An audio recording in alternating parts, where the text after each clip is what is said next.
Hello everyone, welcome to my channel you and yours nutritionist. আমি clinical dietician Chandrima. প্রথমেই বলে রাখি, আমি কোনো যোগা ইনস্ট্রাক্টর অথবা জিম ট্রেনার নই। আমি নিজে পার্সোনালি ওয়ার্কআউট করতে খুব ভালোবাসি, সেই জন্য এই সমস্ত ওয়ার্কআউটগুলো আপনাদের সাথে শেয়ার করার চেষ্টা করি। আমি একজন ল্যাকটেটিং মম, আমার বাচ্চার বয়স মাত্র 1 বছর। সুতরাং এরকম অবস্থায় পেটের ফ্যাট অনেক বেশি বেড়ে যায়।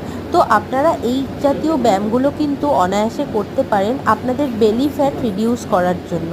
আরেকটা কথা বলি, অনেকেই আমায় বলে যে ম্যাডাম, সিজার হওয়ার কতদিন পর থেকে ওয়ার্কআউট করা যায়? আমি কিন্তু 3 মাস পর থেকেই ওয়ার্কআউট করা শুরু করে দিয়েছি। আর নর্মাল ডেলিভারির ক্ষেত্রে মোটামুটি আপনারা 1 মাস পর থেকেই শুরু করতে পারেন, কোনো প্রবলেম নেই। তো এই সাইড বেন্ডিংগুলো রেগুলার বেসিসে করবেন, অন্ততপক্ষে চেষ্টা করবেন 5 সেট করার, 5 সেট করে 3 বার করে করার চেষ্টা করবেন। তো এটা কিন্তু অনেক বেটার রেজাল্ট পাবেন।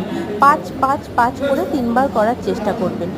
এরপর আমি যেটা আপনাদেরকে বলবো সেটা হচ্ছে, আপনার যদি পিসিওডির প্রবলেম থাকে, অনেক মেয়েদের ক্ষেত্রে যেরকম হরমোনাল ইমব্যালেন্স অর্থাৎ পিসিওডির প্রবলেম থাকে, মানে polycystic ovarian disease or syndrome, তারা কিন্তু এই ওয়ার্কআউটটা অনায়াসে করতে পারেন। এতে করে কিন্তু আপনাদের পেছন দিকের অর্থাৎ মেরুদণ্ডের স্ট্রেচিং হবে।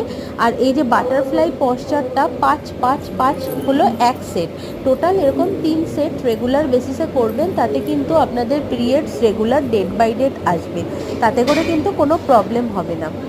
আর এটা যেটা দেখাচ্ছি, এটা হচ্ছে সাইড স্ট্রেচিং, রেগুলার কিন্তু এটা করতে পারেন।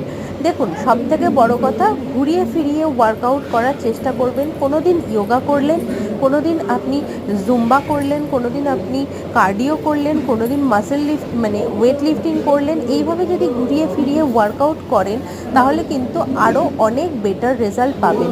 আর শরীরের ক্ষেত্রে ফ্লেক্সিবিলিটিটা হচ্ছে সবথেকে বড় জিনিস, সেটা কিন্তু একদিনে আসে না। কন্টিনিউ ওয়ার্কআউট করতে করতে আপনাদের বডি কিন্তু এমনিই ফ্লেক্সিবল হয়ে যাবে। বডির ফ্লেক্সিবিলিটি আসলে পরে অটোমেটিক্যালি আপনার শরীরের সমস্ত ঠিকঠাক কাজকর্ম হবে, যেরকম গ্যাস, অম্বল, অ্যাসিডিটি সব রিলিফ হবে। সকলে ভালো থাকবেন।